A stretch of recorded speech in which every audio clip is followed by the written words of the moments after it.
You just spent your hard-earned money on a beautiful quilting design. You saw it online, you fell in love, you could already picture it stitching out perfectly across your quilt top. You go to the website, you download the file, transfer it to your system, head over to your long arm, open up Q-matic, waiting for the magic to happen. But when you go to find it, it's not in your design library. And then there's that little jolt of dread in your chest. Did the designer scam you? Is it a broken file? Did you just waste $20 on a design you'll never get to use? Let me tell you, the problem is most likely not the file, and I'm sure you haven't been scammed. Let's walk through how we get that beautiful design you bought online into the Q-matic library. A little bit of background on digital quilting designs. Designers will package all the different computer formats into one zip file. So every computer, the Q-matic, the Handy Quilter Pro Stitcher, the IntelliQuilter, they all have different types of files that they read. So the first thing we need to do is find the right file for our Q-matic, and that's the one labeled BQM. So once you've unzipped the file that you've just bought, I want you to look for the design name, My Beautiful Flowers.bqm. Then I want you to drag that out and either leave it on the desktop or put it on a USB stick. Somewhere you'll be able to find it easily. Now, Q-matic can't automatically find that design you just bought. You've got to import it into the program. I'm going to show you exactly how to do that right now. Okay, so once we're in Q-matic, we want to head up to the design library and then select Import Design. Now, on the left-hand side, you can see the Explorer, and I like to drag my designs onto the desktop. I find it's a really easy way to find them. I've also got a folder on the desktop called Designs.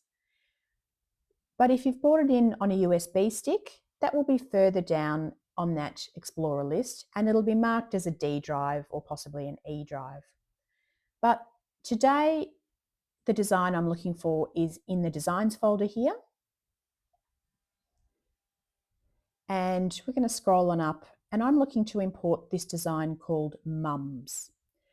Now, if I click on this design once, it will bring the preview in of the picture of the design.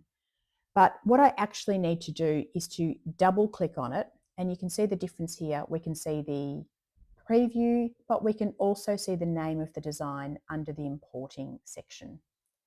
Now, this is a great opportunity to tag your design so it's easier to find later. I will tag this one with edge to edge because it is an edge to edge design, and obviously it's a floral design, so I will tag it with flowers as well. If it fitted any of those other tags, I would select them at this time. Now, what we need to do now is to head down to the Import button, and if you click on the Import button, you can see that the pink file from before has now changed to green, and it is now saying it's imported. Also, the name of the design has disappeared out of the importing section. And if we go and check in our design pool, there's a couple of ways we can find this design now. I can simply type in Mums if I know that's the one I'm looking for, and there it shows up.